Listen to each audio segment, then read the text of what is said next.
welcome to this session, everyone. Lovely to see you. Great morning again. The drinking game, this is called.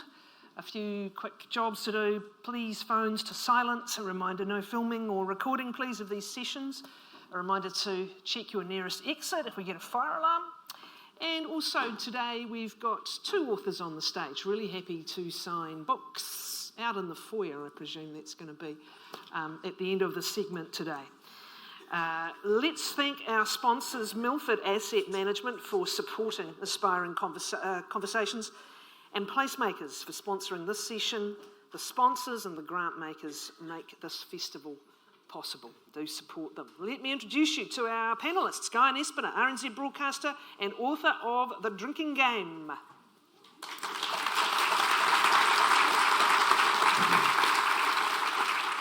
Paddy Gower, National Correspondent for Newshub and documentary maker. Paddy Gower on booze. A few other things too. Lotta Dann, in the middle there, TV journalist, director and producer. She's written 3 books. Mrs D is Going Without, The Wānaka Myth, Mrs D is Going Within, and is community manager for Living Sober.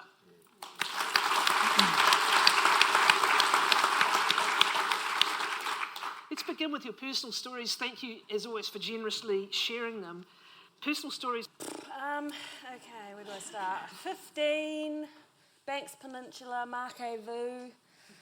Does anyone remember? Yeah. It's sickly, sweet, bubbly wine for anyone who doesn't remember. Look, I just grew up with alcohol all around me. It was presented to me like this is an ordinary thing that adults do. I took my first drink at 15. I got very ill on the Marquee Vu, but I loved it from the minute I touched it. I just loved alcohol. It did what I wanted, which was squash down my feelings and make me feel fun and naughty. And so I drank from 15 to 39, and when I quit, I thought that I was breaking a nasty little habit, which was, me trying to be a fun-time party girl all the time. But then I got sober and I got really sad, and I realised that I'd kind of used alcohol to, numb my whole experience of life, basically. So for me, the work of being sober has been just learning how to deal with the ups and downs and come to terms with my sadness and come to terms with my anger. So there you go, in a nutshell.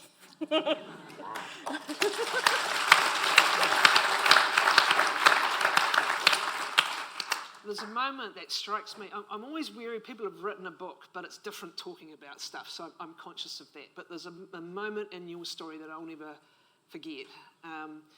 And it was a pivotal moment where you said this and everything else, and you were at the point of what? Well, I was bringing deceit into my marriage, and everyone has their point of change, and mine feels like it wasn't much, which was that I hid an empty bottle for the first time and pretended I hadn't drunk it, and it was a Monday night, and it was just another boozy night for me. And I'd been in a 2-year, very intense internal dialogue with myself about my drinking, so I was seeing very clearly that this was a new dysfunctional behaviour on top of all the others, hiding the bottle.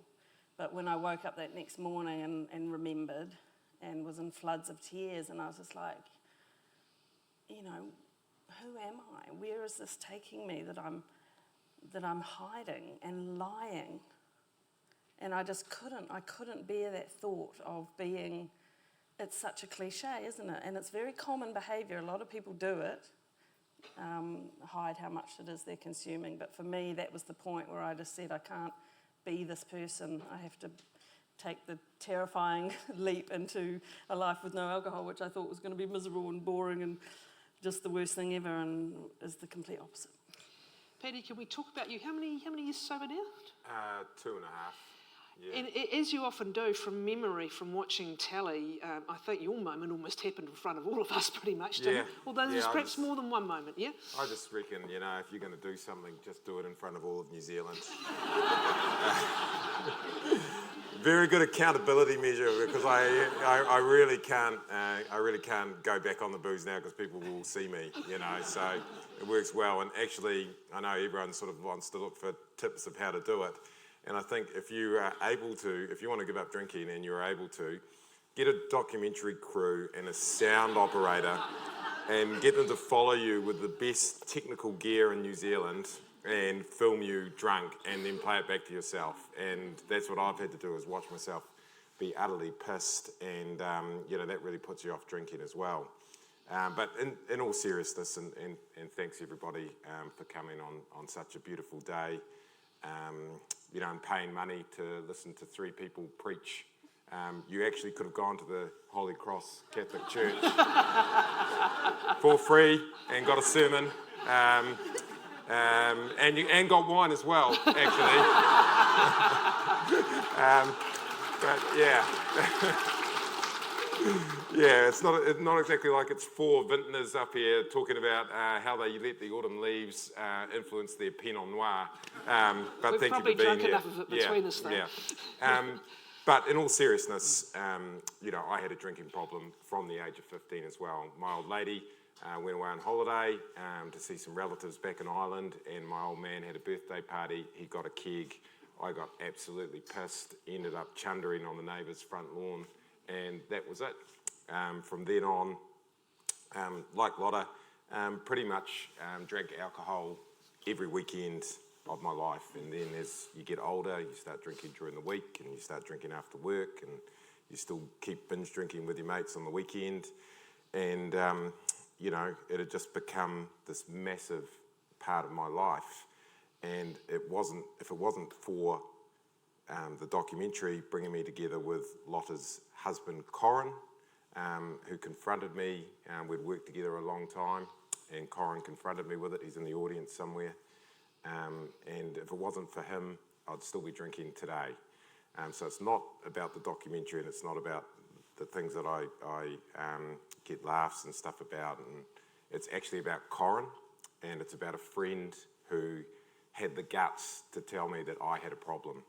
And nobody else in my life ever had done that before, and that stopped me in my tracks.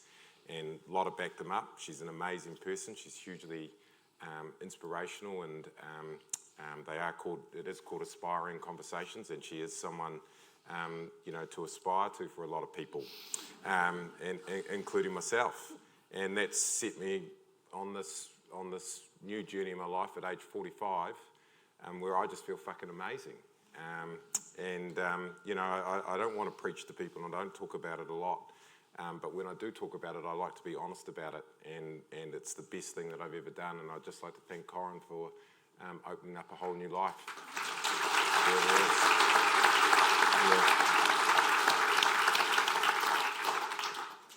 Guyon, you were a very disciplined drunk, if I can put it that way. You're interesting because from reading your story, you would be disciplined during the week and then you'd hit it. But it goes back to the same age again, I think, doesn't it? Well, yeah, and that's an interesting observation, because there's many different ways to be a problem drinker. We have this sort of Captain Haddock or sort of, wino in the street image, and as long as I'm south of that, then I'm kind of okay. But there's very many different ways to be a problem drinker. But yeah, the stories are exactly the same in that, maybe a little bit earlier, say 14, maybe 15. In Christchurch, growing up, getting really drunk and just starting on that path. I tried every mitigation strategy going, so I'd drink low alcohol beers until a certain amount of time and then drink the full ones, or I'd go say, red wine's my issue, I'm not going to drink that. I tried absolutely every mitigation strategy there was, and I could never manage it. I never had the off switch. And I just got tired of the shame of drinking too much.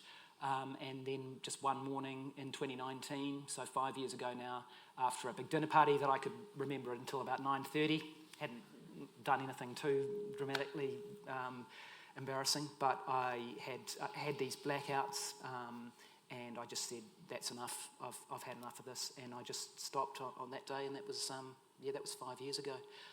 But it's interesting, Paddy's story about Kōrero, because, and I would say this to everyone, like, when I drank way too much, no one ever said to me, hey, why do you drink so much?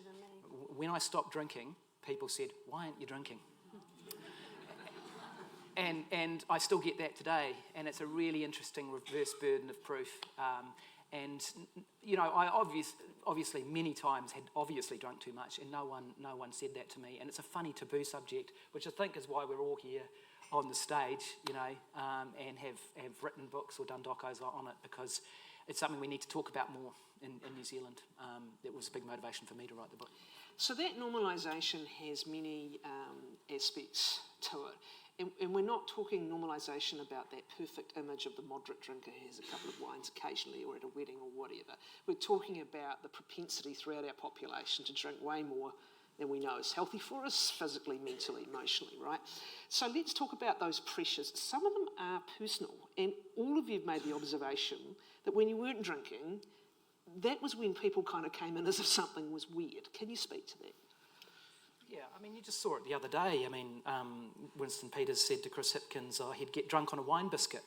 Now, good line, maybe, but the impression is still in 2024, and this was a masculinity thing, that's my experience as a man, but I'm sure women have their own pressures, and Lotta's written a lot about this. But the idea is, and was, when I was 15, a measure of your strength as a person, as a man, was how much you could drink. Well, how much can you drink? Well, what are you? You know, and so that pressure is really there to consume this drug, and it's undeniable that's still a measure of you know, how someone's going to perceive you. It's the only drug we're judged for not taking. But I mean, it's no surprise when we live in this world where it's presented like it's completely harmless. We know the harm it causes. We know all the professionals who work in health and emergency services who are crying out for changes to our regulations, and yet we marry that with the fact it sits in the supermarkets, twinkling away, cheap as chips. It's advertised willy-nilly, and it's joked about. Like, how do you marry those two things cognitively? It's really bad and harmful, and we know people who are hurting, but it's just everywhere and treated like totally normal. And so people just fall on that side of normal. So, you know, as much as I do a lot of work to try and help people who are struggling, we need regulation changes to position the drug differently, not make it go away. Like, people will always be able to drink, and so they should. But we need an environment that better reflects the harm of this product, which is inherently harmful. I hate to say it. It causes cancer. It's addictive. Yeah, and I mean, it's interesting, you know, because I've reflected on it a lot. And you know, we're all part of the problem. I was a massive part of the problem in more ways than one. I'd lead my mates on. I'd be the first one to get around. If I could see things were slowing down, I'd go up to the bar and get around, or I'd get around to shots, or, you know, and to my great shame, after I gave up, two of my best friends, and they were two best friends from different parts of my life, both came to me and said, hey, when I was trying to cut back or knock this on the head, do you remember the time that you put pressure on me to have a drink? And that really, really hurt me, because it wasn't just one, it was two people, and they were in distinct groups. And you know, that brought a lot of shame on me, because I was asking people for support for what I was doing, and in the past I'd done it to them. And you know, even now, you know, I'm still kind of weirdly proud of the fact that I did my yard glass in under 2 minutes. You know, like, yes, it's like, yeah. They're like, people out there are like, fuck, did he really? Yeah. And I'm like, yes, I did. You know, I'm still sort of proud of that, because it's kind of, even though I understand, like, alcohol was actually destroying me, and this culture that I came through was destroying me, I'm still proud of the fact that I could scull my yard glass so fast. And, you know, Lotta pulled me up when I was around at her house that day. I'd been out on Crate Day filming for the documentary, and with a whole lot of 20-year-olds. It was the 21st, and I sculled a big bottle of beer in front of them, and they filmed it and they put it on TikTok, and it had, by the time I got to Lotta's house, it had 1.4 million views, and I was pretty stoked. And then Lotta said, "What are you fucking doing? What are you doing?" And then the worst thing is, she said, "Our kids think you're a dick." No, that's not what happened. Okay, bearing in mind that our teenagers have had me banging on about alcohol for the last 12 years in the house, they didn't think you were a dick. They just thought it was a little lame. Yeah, a little lame. Yeah. But my point is, you know, we do have these problems with the legal framework and society, and we've got a problem with ourselves. Look at the age that the three of us have talked about starting drinking, 15. We know that back in those days the drinking age was 20. It's now 18. The fact of the matter is, every single child in New Zealand will start drinking most likely before they're 18 and through their parents. Now, if that isn't a register of how we treat alcohol in this country, then what is? You know, so it's right there in the first number that people give when they talk about their stories. 15. Guyon said 14, and that should be of a great. It doesn't mean that people out there are bad parents. It doesn't mean my parents were bad parents or anybody else's. But in society, we've decided we don't give a shit about the law. We don't give a shit about the rules. We're going to say we're Kiwis and we're going to make it 15 or 14. It's not actually illegal, is it? It's the purchase age which is illegal. Yeah. It's not illegal, Yeah. as far as I know, to provide to a Parental 14-year-old. permission these days. But legally it's a purchase age, isn't it? Yeah, so this is interesting because when you think of it, at every age and stage, there's a different push. So when you're a kid, when I was a kid, it was let's get into the pub. I've got to confess, and I know we're not supposed to be laughing about it because that's part of the culture, but I was arrested at the London Lounge. Not arrested. I was copped at the London Lounge, which is this poxy pub in Dunedin, not far from the Cook, on the way to the Miss New Zealand contest, which we got free tickets to. So that's kind of a funny story, but it was get into the pub early, get into the Cook, and all this kind of stuff. So that's marketed at the students and the young people. And then as you move through your life demographic, there's other imagery, and I'd really like you to speak, Lotta, to what you've observed with the marketing to women in particular. One book was the wine o'clock myth. Now we're talking about we should all be drinking whiskey, apparently. Could you just talk through your experiences of marketing specifically to women, and then how that plays into the peer pressure and the insecurities that sometimes drive the peer pressure? I mean, well, the liquor industry is large and powerful and has big pockets, and so they can hire the best marketers and the best people to help them sell their products. And those people know that women have purchasing power, that they're out in the stores, and also that we're amazingly complex, emotional creatures. And so they use every trick in the book to try and tell us that they're going to make our lives better, that they're going to ease our passage, and that they're going to make us cool and they're going to make us fun. And they sell it to us through our social media, where women are most likely to be hanging out. They put laser trackers on shoppers in bottle shops so that they can track how a person with kids' eyes track, so they can put the product specifically, like they are completely targeting us. If you join a Facebook group about menopause, you'll start getting ads for bubbly wine that tell you that they're going to, lighten your day. They just target us relentlessly and cleverly. And yeah, the amber liquids, as I call them, the whiskies and the brandies. So they did the big push with gin, and they got everyone back into gin, and it was all have a gin club, and it's botanical and organic and stuff, and that worked. Everyone was I bet you there's gin clubs in Wānaka. And now they're doing the same with the amber liquids, and if you notice, there's billboards and ads, and it's all like, drink like a man, who cares, you can be a powerful woman if you drink this liquid. It is just so cynical, and it is bullshit, because when I was drinking, I was not in my power. I was not clear-headed, I was not fighting for myself and connecting with the people around me and connecting with myself. I was numbed. What better way to keep women stifled and numbed than plying them with booze all the time? Yeah, and I think that supermarket issue, and I'll preface this by saying a lot of my good friends are supermarket owners, or I know a supermarket owner. But anyway, I was up the top of Mount Iron today, and I looked down off the front side down there where the BP's going to go in, and there's going to be a McDonald's going in, as I'm sure a lot of local people know, and there's a petition, and I can hear the people groaning, and there's a petition to stop the McDonald's on the internet. I looked at it this morning. It's got 5,400 and something signatures, which is a lot of people signing. There's 7 bottle stores in Wānaka. Okay, there isn't a McDonald's. I know people don't want it here. There's 7 liquor stores here, but there's a supermarket where people go in with their kids, as Lotta just pointed out, in the trolley, and they go past booze every time that they've got to get the fruit and veg first, but the booze section is there. And why is that acceptable? If you think about it, why are people, and I'm not saying don't be up in arms about the McDonald's or whatever, but actually, why aren't people up in arms about the fact that liquor is right by where you get your little kids' food or your grandkids' food or wherever, and we make it that normal. We say to ourselves in New Zealand, alcohol is as important as fruit and veg in your life.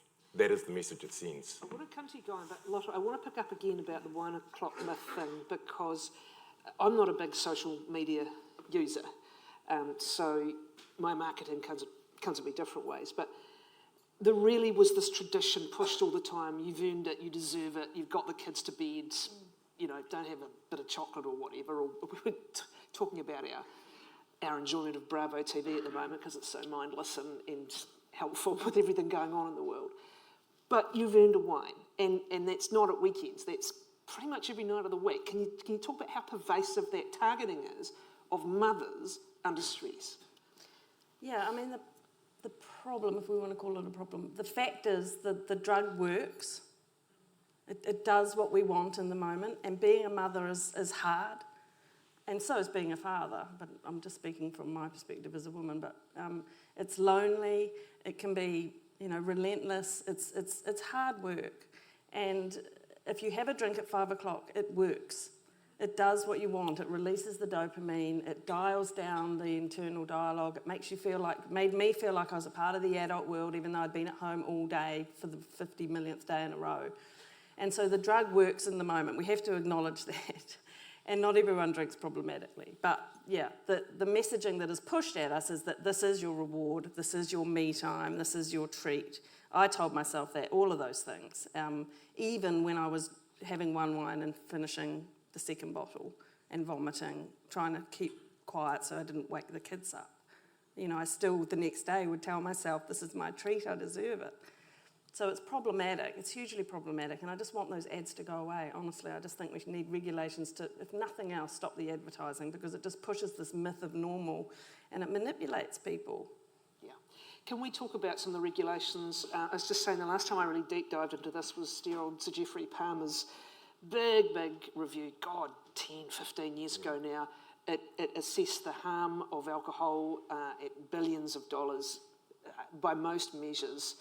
Our misuse of alcohol, but alcohol as a drug is the most harmful in the country. It proposed a whole suite of regulations that went precisely nowhere. Pick up from then, Guyon, with the research you've done on what's happened over years now with trying to regulate. Yeah, so a number of things going on there. The 2010 Law Commission report, Sir Geoffrey Palmer, laid out pretty much still what the public health experts want to do today, raise the purchase age back to 20, basically cut any sponsorship of sporting events, crack down on the advertising, all those things that the World Health Organization recommends and other countries do. A combination of deep pockets in the liquor industry, heavily paid for lobbying campaigns and cowardly politicians has resulted in the fact that none of this stuff ever gets done. And so you're still in a place where the regulation is incredibly weak. I mean, that goes right to the police and the enforcement side of it. I mean, Paddy talked about 7 bottle stores in Wānaka. I've just been looking at some police data. The police say that alcohol actually causes about $8 billion worth of harm in New Zealand. So they say 21 times the cause of the rate of meth in terms of social harm. There are 10,000 police officers. There are 84 alcohol prevention officers.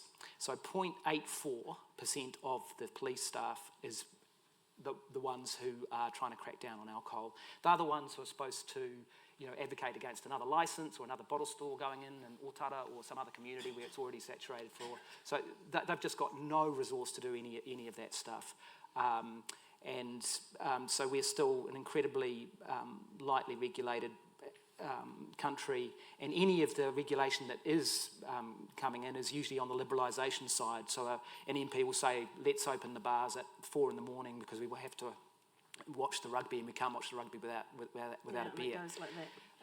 And then that's pretty much the only thing you're going to see. And politicians are too scared to crack down on it because they get called wowsers, and the wowser word pretty much ends the political debate in New Zealand. They don't just get called wowsers. Like the lobbyists, you know this, you guys know this, they're in the rooms of power. They have just all this access to these people. They're in their ears pushing their messages. I mean, you know, one of my most famous nights of getting absolutely pissed was with the Deputy Prime Minister. And, you know, I was with Winston Peters and we drank whiskey and I couldn't get into the AM show the next morning and Duncan Garner said on air, send the cops out to look for him because I hadn't made my slot. And that's not saying that Winston is to blame for, you know, he's to blame for a lot of stuff, but he's not to blame for a problem with alcohol. You know, maybe the odd night people were driven to drink by him, but the point is, you know, like even our top politicians get absolutely blotto. Like, you know, you don't even need to be the lobbyist in the room. The lobbyist is actually in the bottle in what we drink and what we do. Christopher Luxon is a teetotaler. He never talks about it. And I wouldn't either if I was him. I didn't even know that. So you didn't even know that. So, but, you know, the thing will be he will deliberately not talk about it because people will be like, it's like me. It's like suspicious of people who don't drink. Yeah. And you'll hear people say, and whisper and say, oh, he doesn't drink, does he? Yeah, why? Like there's something wrong with him. Something wrong. Yeah. And that's a really good cultural touchstone that we don't, we're suspicious of people who don't drink. In New Yeah. Zealand. Whereas, shouldn't he not be proud of it? That I am a teetotaler, I don't drink, I've been a massively successful person and now I lead our country and I do it. You know, I'm never hungover, you know? That should be cool, but how many people knew that he didn't drink? You didn't even know, you know? It's funny, Yeah, neither did Donald Trump. That's true. So, that's... Yeah. It was a good takedown. I think he drinks bleach and eats McDonald's. lots of diet soda. It's interesting, the myths, though. I can't remember what I was reading recently about, you know, the great writers all being drunkards, and it was you, Dylan, not you, but you talking about, I think it was Dylan Thomas drinking himself, and they worked out that the volume he went through was not possible. I do recall one famous writer saying of another, it's not fair he gets to write at night too, you know, whereas the rest of us are all blotto. But back to those tactics, because some of them are direct lobbying and some of them are subtle. The moderation message, for example, was pushed for a very long time by the industry. You don't need to regulate or take this out. We just need to encourage moderation. And it puts the onus back on the consumer. So I'm selling a cheap, addictive product, and I say, well, it's your problem. You're drinking too much of it. And so that's basically their attitude on that. And but when you think about it, there's no even creativity. When they passed the legalised cannabis law, which would then be triggered yes or no by the referendum. We all know it was voted down. But that had a limit on the amount of marijuana you were allowed to buy. I thought it was way too much, but it still had a limit on it. Does anyone think that it's cool that you can be at 18 and you can go into a bottle store and buy 5 bottles of spirits, a lethal amount of spirits? No one even thinks about that. We allow a teenager to buy a lethal amount of a drug and don't even think about there's no even question about, I've never even heard that raised in a public policy setting, whether we should limit those sorts of things. So they get away with pretty much blue murder. I think they must be laughing to themselves, you know, when you look at what's happened in the tobacco industry and how hard we've gone after that. They must be laughing all the way to the bank. The problem with the personal responsibility line that really irks me, because no amount of being told what a standard drink size was going to, I mean, it's minuscule, and I drank buckets. It isolates people who are struggling. So the message is anyone can drink sensibly if you've got the right information, and that's not true. So if you're a person who's really struggling not to drink your buckets like I was, then you feel like there's something wrong with me, I'm broken, and it just further kind of isolates and stigmatises that person so that they don't reach out for help. And there are so many people in this country struggling with alcohol secretly, not telling people, waking up at 3 a.m, feeling guilty and ashamed, and not reaching out for help because, hey, it's normal, you know?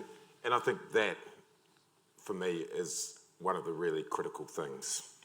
There is a huge amount of stigma placed around addiction in this country.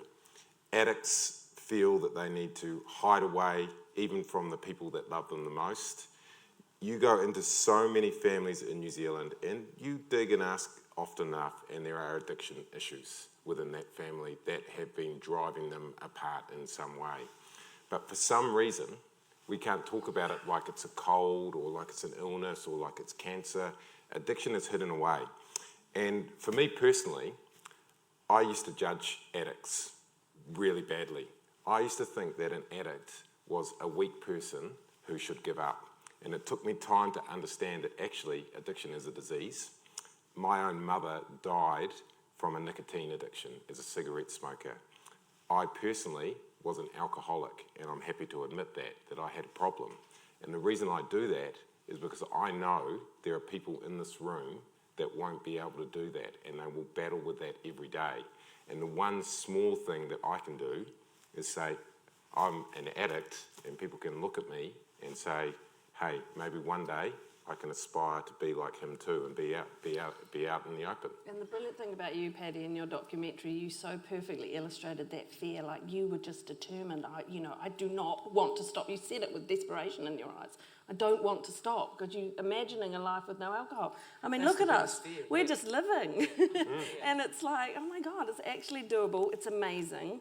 It's challenging, but it's so rewarding. Yeah, I mean, I think that's absolutely right. The biggest fear, I was so scared of giving up alcohol, because everything from making friends to going out with girls, from being, a teenager right through my whole life, for celebrating, I call it the sort of birth, death, and marriage thing, when someone dies, you drink, when someone has a baby, you drink, when someone gets married, lose job, get job, every occasion is an alcohol occasion. And I just couldn't imagine life without alcohol. I just found it incredibly frightening. But when I gave up, I couldn't believe how easy it was. The hardest thing was other people's expectations. But other than that, yeah. The other thing here, I'm trying to remember this author's name, The Hacking of the American Mind it is. It's a great book. It's it talks about not just alcohol, but all our addictions and our little dopamine receptors. They just get worn down, basically. And no matter what path you're on, you will want more and more and more and more of whatever used to give you a certain amount of dopamine reaction. So this is our point.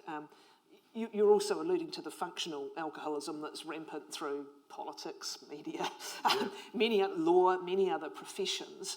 And people are ashamed of saying, actually, I live like this and I want to stop. Lotta, can we draw on some of your expertise? Because your commitment's extraordinary at a personal level, but also to 17,000 women who are now part of what's the Living Sober. Living Sober. 80% of the women, 20% men. So can you talk more about what you've learned from a massive sample, and what is working for those people? Tell us more about what that community does. Well, it unites people who are sharing a similar experience. So you can go into an online space and you can be anonymous and you can hide yourself if you want to, but you can connect with people who feel the same way as you and understand what it's like to have that internal struggle. My husband is, my everything, and he doesn't get it because he doesn't actually have that internal dialogue. But the most thing and it's so beautiful to witness, and I see it, people, blooming as they go through their early stages of sobriety. I talked about my drinking numbed my whole experience of life, and particularly my sadness and my anger. But what I didn't realise was, as Brené Brown will tell you, you can't selectively numb. So I was numbing the tough stuff, so-called, but I was also numbing my joy, I was numbing my raw love, and I was numbing my contentment. And contentment is so underrated. The ease of a Friday night with your comfy pants on and your snuggly cardi and your cup of tea, and I'll have a bit of chocolate and your Real Housewives of Miami, and waking up the next day. And like alcohol, it works. It's a sledgehammer. It does what we want. Sobriety is gentle. It's slow, and it's an adjustment to go from one way of living to the other. But when you calm and you kind of settle into that, like Guyon says, we're all feeling it's like, oh, this is actually not just doable but lovely, because we're just more riding the natural waves of feeling. It all sounds so terribly cliched, but it's true. And feeling better about ourselves. And people just do. They feel better about themselves. Sometimes you take the alcohol away and there's other shit to deal with, and that's hard, and it might take a bit of work. So it's not like you just get sober and life's peachy, but slowly you watch people just blossom and unfold and deal with stuff that maybe was hidden away or whatever, and just get to a place of contentment, and it's... So on the site, people share experiences, obviously, share how they're feeling, obviously, and I'm sure for some, like all three of you, I think if I hear correctly, haven't looked back. There's been a few moments, but haven't really looked back. But there must be others, surely, for whom there's lots of relapses and stuff, right? Very much So all that stuff is shared, yeah? Yeah. I mean, it's a very simple concept. It's just a space where you can come in safely and express yourself and talk about, I'm having a hard day, or I'm feeling like this, or I'm dealing with that. And people will be kind, and they'll respond to you, and they'll support one another. And we also have a lot of lurkers, and we love our lurkers, and we talk to our lurkers, because they don't want to share openly on a platform, even though they might have a strange username and no one knows who they are. So they just lurk and watch, and they don't feel alone, because like I was saying before, the isolation in this world where we're saturated with alcohol is normal and fun, and it's not fun for you. If you're online at home and you're watching all these other people, you just feel, you don't feel so ashamed and alone, and that can be hugely powerful as well. Can we talk a bit more about some of what is proposed by means of reform and has been rejected? And I'm conscious there's plenty of winemakers in this district, and they won't want to hear about taxes on products. But that was one that I recall got shot down. And I remember at the time the alco-pops were the things at the time, right? So there's always a way to try and keep that early drinking experience and cement it. Used to be a crate of beer and, the yard glass. For young women, the alco-pops absolutely had their day. Let's make alcohol taste like it's a raspberry drink. Yeah, but it's gone way beyond that now, because it's carb-free. If you look at... No, I'm not joking. Yeah. That's what young women are drinking today, is carb-free alcohol. That's what we've got to. That's more advanced and more appealing to a young woman or a young man, for that matter, than alcohol. So you can diet and be keto and still have lots of alcohol. There's actually keto alcohol. And that's a classic example, because the Law Commission report in 2010 said it should be a 5% maximum on RTDs, right? And then Judith Collins came in as Justice Minister, said, well, maybe it should be 6%. In the end, they ditched it and said the industry can decide, and the industry set it at 7%.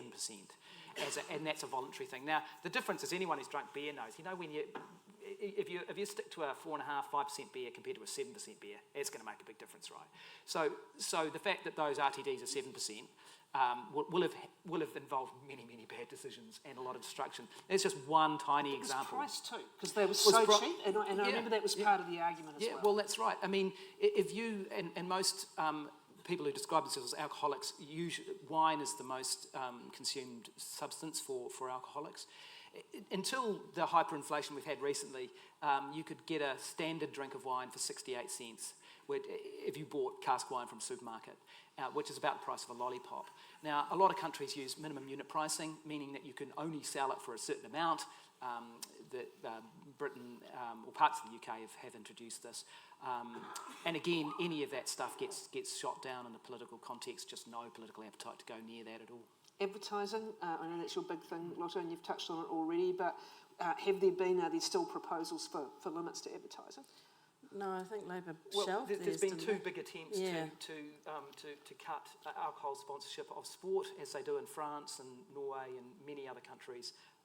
But every time it comes up, including the Graham Lowe review in 2014, he was very worried about it. Recommended it to the key government. No, it hasn't happened. So it's. I mean, our current health minister's on record saying that he thinks the answer to alcohol harm is more education. The industry's going to love that. But yeah, I mean, the public health experts will tell you there's three main ways to shift to culture, and it's price, advertising, price, marketing, and availability. And I always say, let's leave price alone for now, because I don't want to make drinkers grumpy. But please, with the availability, take it out of the supermarkets. Not just because of the pressure or challenges for being in the supermarket, but the message it sends. Like Paddy was saying, that this is just a normal fruit and veg and booze. And then the please with the ads on social media. My boys, they're scrolling, they see it all. It's just unregulated. It's completely unregulated online. Product placements crept in as well, actually, really overtly. I'm trying to think of that newsroom series that was on recently, where the big sexy anchor like Paddy was just chugging away on a cigarette every night on TV. And someone made the point, has there ever been a woman cop who hasn't come home at the end of a long day and guzzled 3 buckets of wine before going off to solve the crime? So that's another challenge. Just before we come to questions, and please let's know if you can, because I'll leave plenty of time for them if so. Can we hear some more of your experiences since quitting? Because we're not just talking about cutting back, and you might want to talk about whether cutting back was ever going to be realistic for any of you. Oh. Go ahead. I mean, I'm actually really glad that I never bothered with cutting back. Because I know that sounds random, but I never did. I actually just, that day after I left Corin, I went and saw Corin. We had an interview. We absolutely went each other. He told me I had a problem.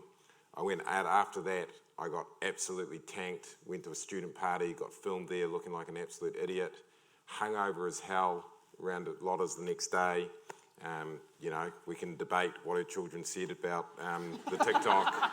It didn't end well. And then after that, I was driving to New Plymouth for Christmas, and I had 6 hours to think, and I just thought, I'm going to give this away, and I'm not going to muck around with cutting back or anything like that. I'd talked to these people, I'd talked to other friends who'd given up, and I was just like, there is no way, knowing what I know about myself, that I can cut back. I've never ever had one beer in my whole drinking career. I would rather have no beers and go do something else than have one. So cutting back just wasn't a thing for me.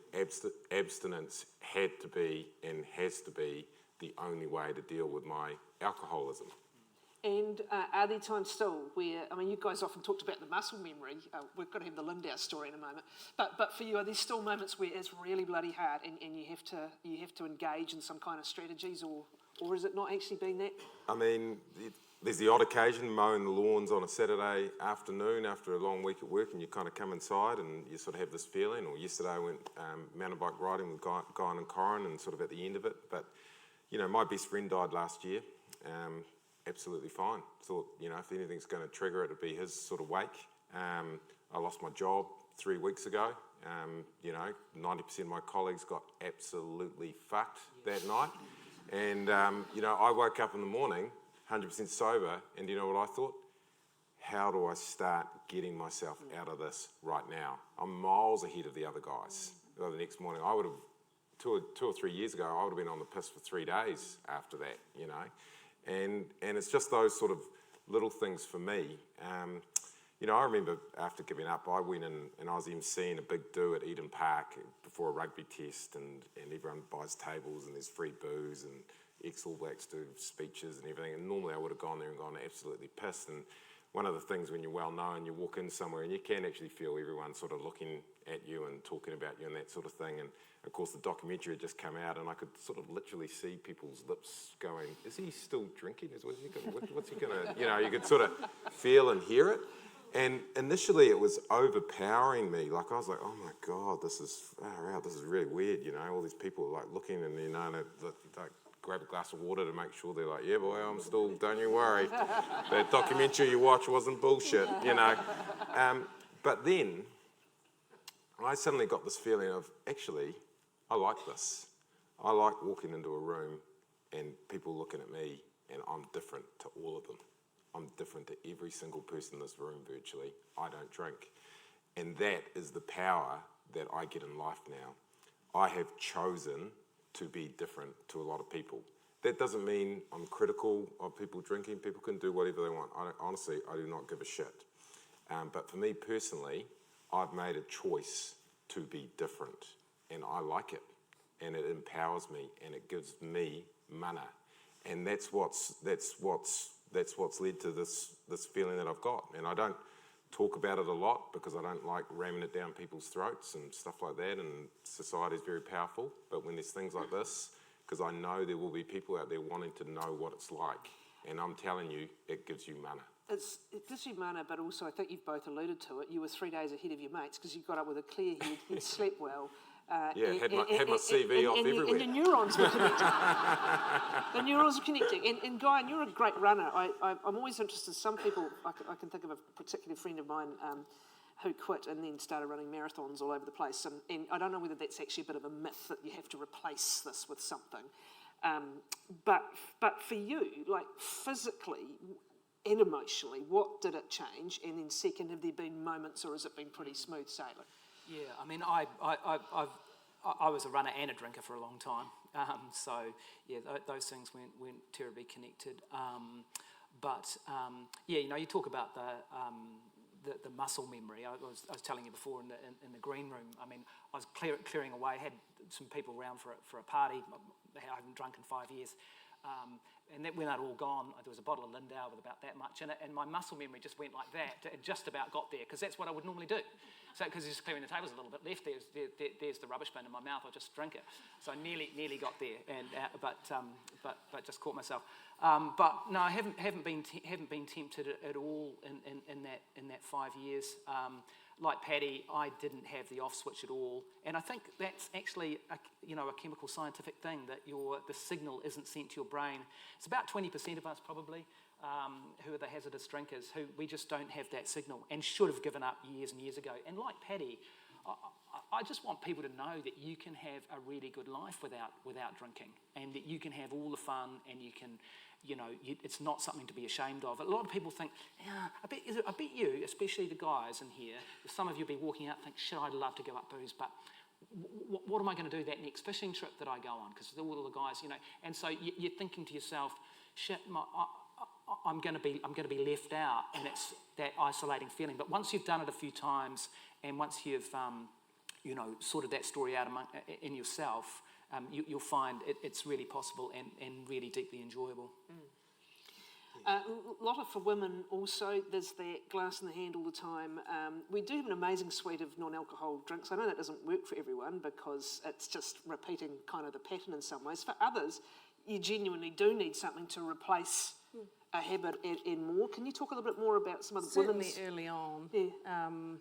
And I always say to people, take ownership of your glassware.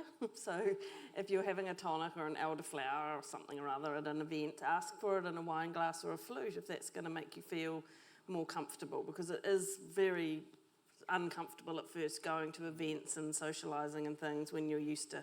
I mean, the power we give that liquid to make things special just drives me bonkers. But it's the conditioning that we've been led to believe it's important for the ending a fishing trip or a mountain bike trip, that it's the alcohol that somehow makes that moment of pleasure and connection special. But yeah, take ownership of it. I went to an event the other night actually in Wellington. It was kind of a bit bougie, I was going to say, a bit special. And all they had was orange juice and water, which is so old-fashioned. When I first quit, that's all I would get. But nowadays, there's a lot more on offer. And but I just mentally also make a list of what's actually special about this moment or event that isn't about the liquid in my glass. Is it that I've been going like crazy down a hill on a bike for the day and the sun's shining, and these are my two great mates, and we hardly ever get together, and the media industry's in a ton of shit, and we get to share about that, And yet, inside my brain. And yet there's a little pang of, I can't have a beer, and that's the conditioning.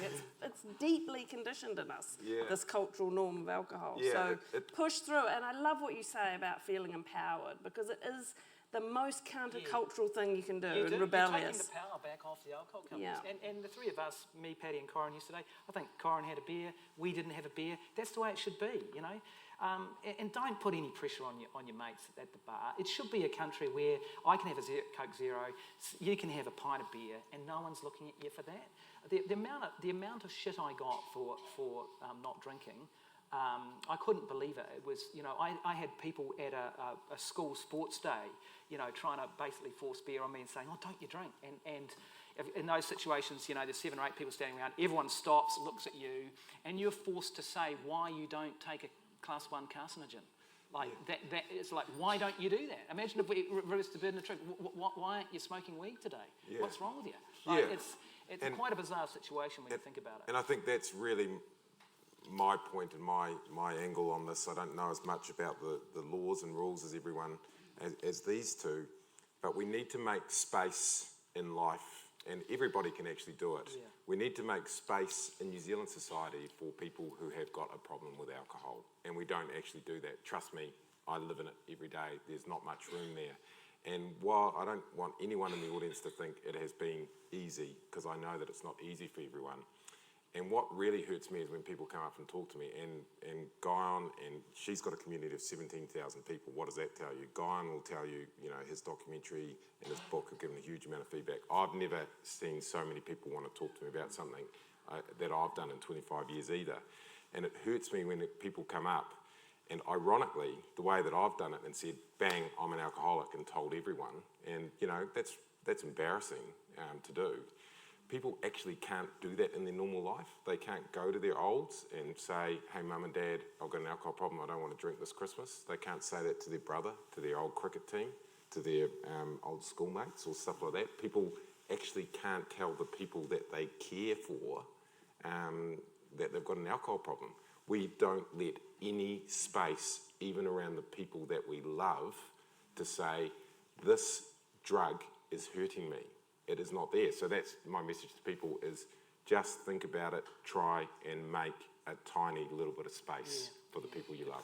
Do we have questions, please, ladies and gentlemen? Okay, there's a lady in the middle there. There's someone over the bottom left here to start. 1, 2, 3 to start. Thank you. Hi there.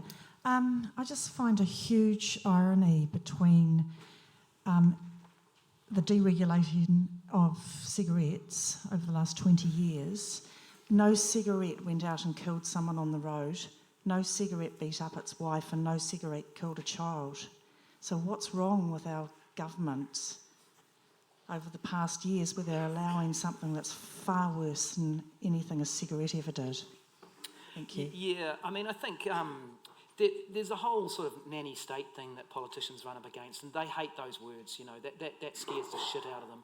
And, I worked, as Paddy did, in Parliament for many years, and the old hands back then would tell you about the 1958 budget where Labour raised the tax on booze and got booted out of Nordmeyer's black budget. And that sort of historical memory is there, that if you get between New Zealanders and their booze, you're going to get punished. And politicians are really, really attuned to that. So the lobbyists are pushing on an open door with that, and the politicians are largely too scared to act. The latest one was Grant Robertson, who I know personally wanted to have alcohol out of sports sponsorship. He was a sports minister, and I think it was Kathryn Ryan actually who interviewed him on Morning Report, and he backed off at that because he knew that it was political suicide. I mean, Labour got punished anyway, but... I really think, take any opportunity you can to let you know that you support changes, because I think it's going to have to come as a groundswell, don't you think, of support in the community for politicians to feel like, okay, we can actually do this. Because there are people in power now who want to change things. Yeah, and as the country changes, and I think it is changing on a positive note, I think that our alcohol culture is changing. I think it should be easier for politicians to make that call in the future. So, yeah, I'd agree. Let them know. Thank you. I just wonder if Lotta could speak to a little bit more about the health risk. As Guyon just alluded to, carcinogenic effects of alcohol. I work in women's health industry and do a lot of work with hormone replacement, menopause medicine, and lots of women understandably are really, really scared of the breast cancer risks taking estrogen replacement. And the science is out there that yes, it does.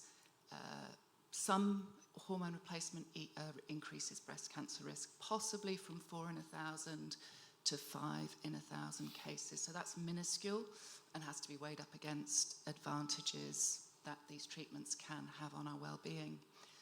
But with alcohol and breast cancer, I don't see those women going into the supermarket and saying, shit, not touching that stuff causes breast cancer. Thank you. And heart diseases as well. I mean, the science is unequivocal that alcohol causes cancer, but the liquor industry, again, is doing a really good job of muddying the waters around that. And they're using all the same tactics that the tobacco industry used to just go, so sunlight, and, it's like, look over here at these other things. So it's quite good evidence of how they're, hiding that. The messaging just isn't out there enough. I mean, the Breast Cancer Foundation website has very few references to alcohol on it. The Cancer Society has finally come out with some quite strong messaging around alcohol and cancer.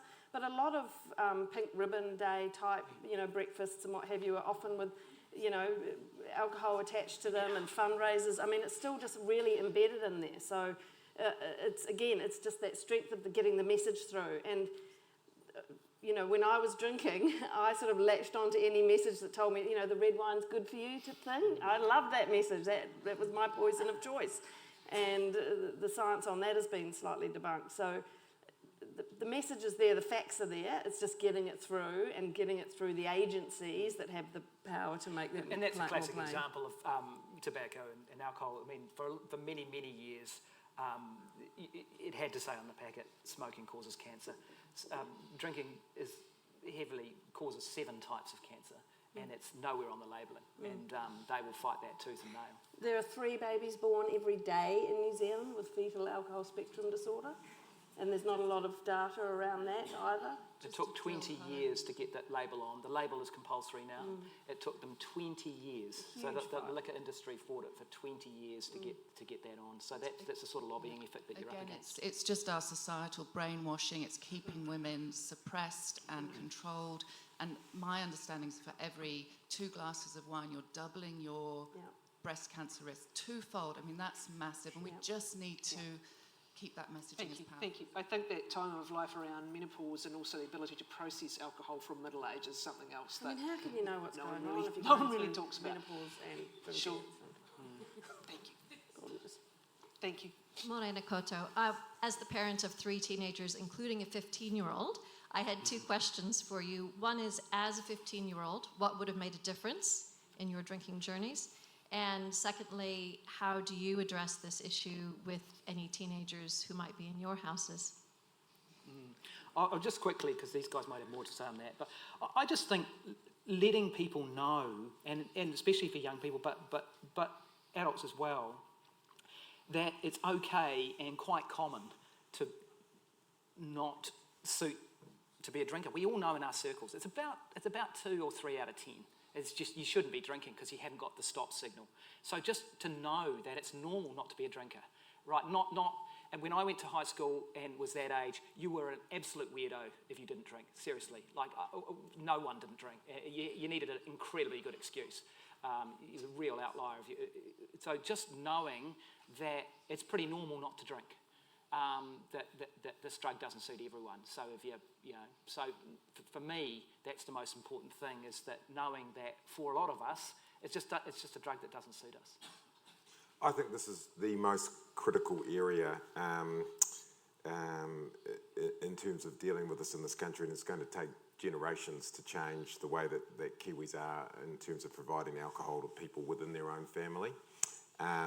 We also know, and it's a big word, but it is a festival sort of thing, and you're meant to show your brainies. So we also know that the prefrontal cortex, thank you, yes, Paddy just said that, isn't formed, at that age. And what we need to be doing actually with our children is helping force that age where they get their first sip and their first drinks and their first time out pissed up and further in, and and that no government is going to do that. No one is going to come along and help you do that in your own house. You're going to have to do it, and it's going to be hard because and I'm going to be you're going to know what I'm going to say next. If they don't do it at your place, they're going to go around to the other family's house where they're slightly a bit looser, and so it's going to take everyone to kind of push it up. But I reckon that's the critical point, and I speak about that from my own experience. 15 years old, starting drinking. Why did I keep going after that? Well, fun and peer pressure and everything. The main reason, I had issues with the way that I looked, and I felt that alcohol could help me overcome my feelings that I was ugly and stuff like that. That stuck with me from the day that I was 15. I carried this crutch called alcohol when I'd moved well past all of those problems, as you can probably tell by how confident I am now, right? But alcohol had been a crutch that I didn't need.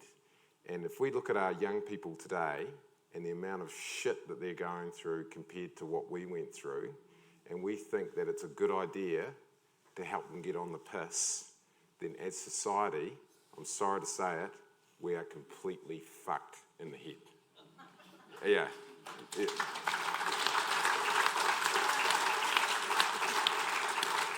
So, long story short, I've told my kids, you're not drinking till you're 80.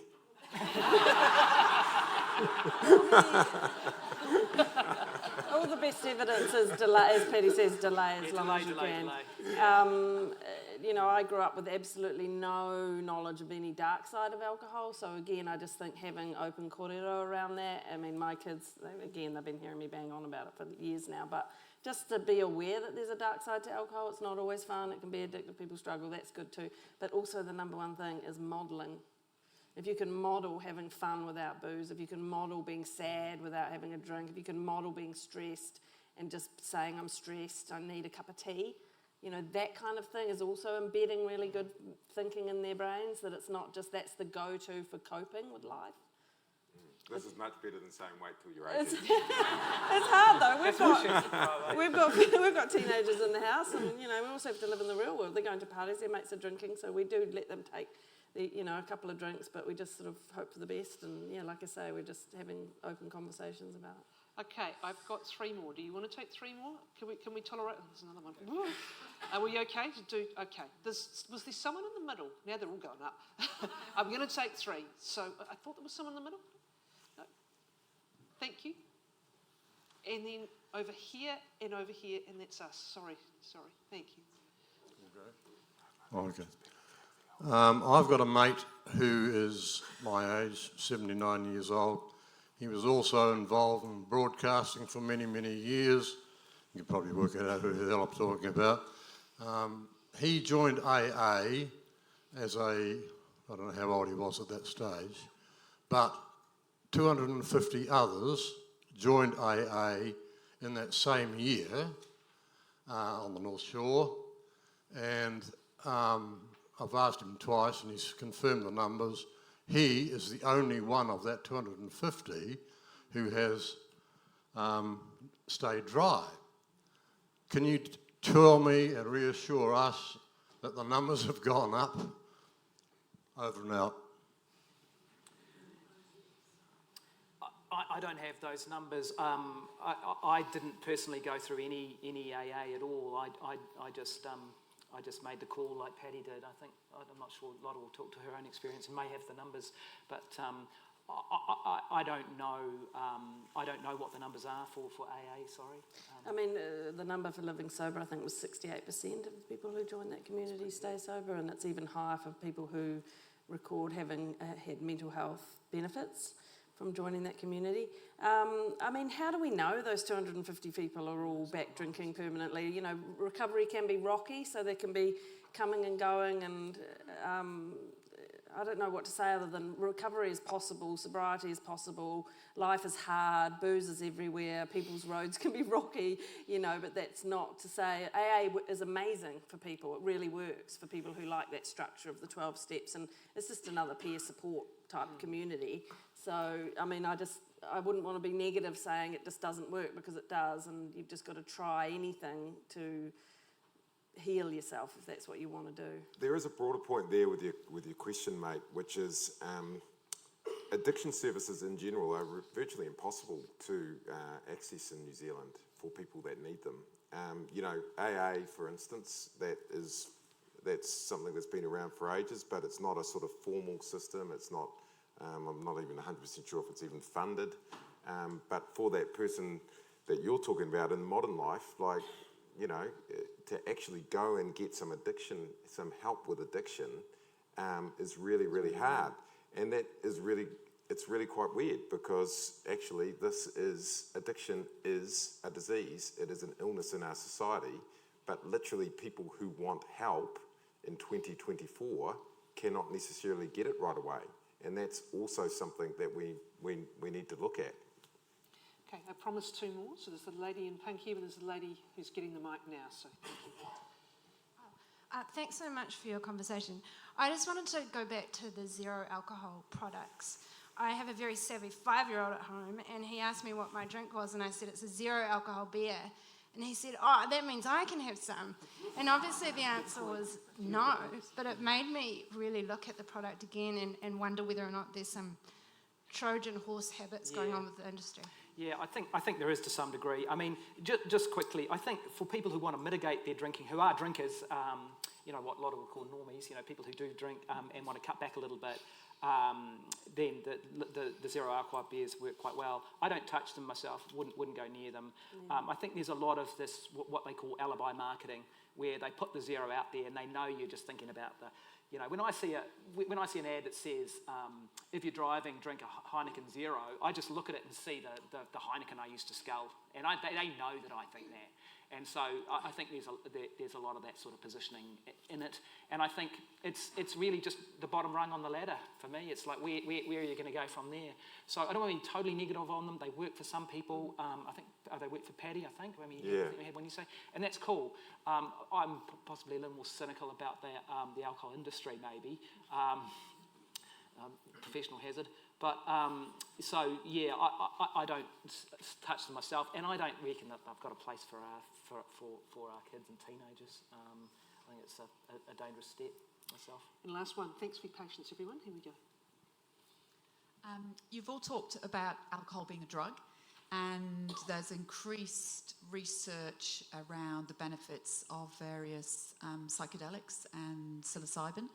What do the panels think about the legal, cultural, social framework within which alcohol sits as a drug amongst other drugs?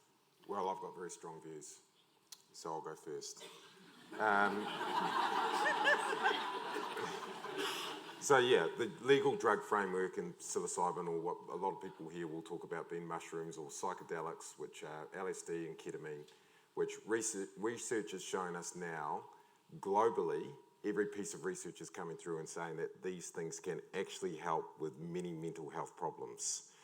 But because of the war on drugs, which Guyon knows a lot about, we've shut this out. But if you look at the science, the graph is so clear. You can go and Google it after this. The drug index done by New Zealand scientists shows us that alcohol is the most harmful drug, by far. And a sliding scale all the way down to mushrooms and MDMA and cannabis and things that we actually know can help us in life now that we have shut away. So my view is we should actually take this is very unscientific, the scientists would never agree with this, but take their graph and turn it upside down and put the laws back the other way, and open up our ability to use mushrooms clinically, open up our ability for scientists to be able to use it, and take away dumb laws that criminalise people for using something that is literally the opposite to alcohol, which is part of our life. So that's my very strong view that I got in first. Yeah.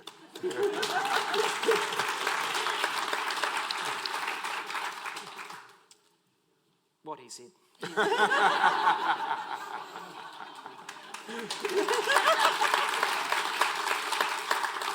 That's why I went so fast. I knew I'd have to do that if I didn't say something. I mean, you want in between black market and complete open slalom, basically, Yeah. with all of them. Yeah. And the psilocybin, from what we hear, the thing is, it brings clarity, so it can also bring, to what Lotta was saying, a very, very intense experience. So from the experts I've talked to in the clinical setting is the sweet spot. And just to quickly return to a point that I made a little bit earlier, think of the fact that alcohol causes $8 billion worth of social carnage. We all know domestic violence, road crashes, assaults, all of those things. Most of the crime is on alcohol, right? And the police have 84 people out of 10,000 looking at it. And yet they're flying choppers around, pulling plants out of the ground. I mean, come on. So it's again, and you mentioned the word drug, the problem is we don't consider alcohol a drug. And that's our problem. We don't even think of it as a drug. That's why it's in the supermarket, it's in the food section, it's everywhere you look. And so you're the fish in water. You don't know the water's there. And so that, to me, is part of the biggest problem. We should have it as a conversation about regulating according to harm. Everyone would agree with that statement, let's regulate according to harm. But we don't do that with alcohol because we don't even get to the thing. We will talk about alcohol, it's got a drug and alcohol problem. Where's the and? Yeah. What's that about? So there's this idea that, like, if I said to you, and if you're a keen wine drinker, are you a drug taker? Are you a drug user? You'd say no, but you're not true if you drink wine, are you? Because it's a drug, but we're so reluctant to call it. We think that drugs are for fiends and losers and weak people, but the R1 is absolutely fine because it's just part of my normal thing that I need. And I think that is a massive blind spot. and the start of the conversation is alcohol is a serious drug. Don't forget book signings out the back. Ladies and gentlemen, thank you for the great questions. Thanks for the patience. Please thank our panel.